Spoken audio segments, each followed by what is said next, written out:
আসন্ন ত্রয়োদশ জাতীয় নির্বাচনে সার্বিক বিষয়ে জানতে নাটোরের পুলিশ সুপার ও জেলা প্রশাসকের সাথে মতবিনিময় করেছেন ইউরোপীয় ইউনিয়নের পর্যবেক্ষক দল। টিম লিডার কার্টের নেতৃত্বে দুপুরে ইউরোপীয় ইউনিয়নের 4 সদস্যের প্রতিনিধি দল প্রথমে নাটোরের পুলিশ সুপার আব্দুল ওহাবের সাথে বৈঠক করেন।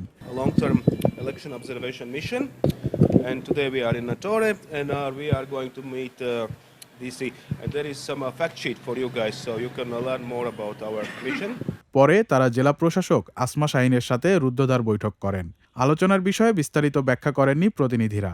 তবে নির্বাচন পূর্ব আইন শৃঙ্খলা পরিস্থিতি নিয়ে আইন শৃঙ্খলা বাহিনীর ব্যবস্থাপনায় সন্তোষ প্রকাশ করেন প্রতিনিধিরা। দীর্ঘমেয়াদী পর্যবেক্ষণ সফর উল্লেখ করে প্রশাসন সহ বিভিন্ন সেক্টরের সাথে বৈঠকের পর বিস্তারিত বলা যাবে বলে জানান ইউরোপীয় পর্যবেক্ষক দল।